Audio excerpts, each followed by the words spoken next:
आणि आताच्या क्षणाची अत्यंत महत्त्वाची बातमी, शरद पवार मातोश्रीवरती दाखल होत आहेत। तिथे एक महत्त्वाची बैठक पार पडतीये।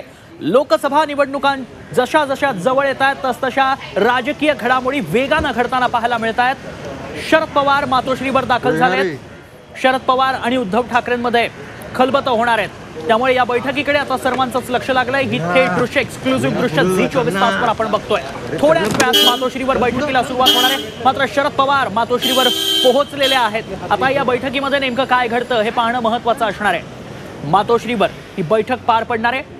मविया संदर्भातली महत्त्वाची बैठक इथं पार पडतीये। उद्याच शिवसेना खरं तर 16 ते 17 उमेदवारांची यादी जाहीर करणार आहे। त्या संदर्भात या बैठकीत काय नेमकं घडतं हे पाहणं महत्त्वाचं असेल। या यादीत काही बदल सुचवले जातात का, शरद पवार याबाबत काही स्वतःचं मत देतात का, ते पाहणं महत्त्वाचं असणार आहे। त्यामुळे कोणकोणत्या जागांवर नेमके कोणत्या पक्षाचे उमेदवार उभे करायचे आणि मवियाचं जागा वाटप कसं करायचं हे पाहणं महत्त्वाचं असणार आहे। दुसरीकडे वंचितचाही प्रश्न आहे। संजय राऊत सातत्यानं वंचितला सोबत येण्याचं आवाहन करतायत, मात्र ती भूमिका नेमकी काय असणार याबाबत या बैठकीत खलबत होतात का हे पाहणं महत्त्वाचं असेल। ही एक्सक्लुसिव्ह दृश्य आता झी 24 तासवर आपण बघतोय। शरद पवार मातोश्रीवर दाखल झालेत। मातोश्रीवर बंद दाराआड काही चर्चा केल्या जाणार आहेत। आता या चर्चेत नेमकं काय घडतं हे लवकरच समोर येईल। या बातमीकडे आपलं लक्ष असणार आहे। तुर्तास पाहत राहा झी 24 तास।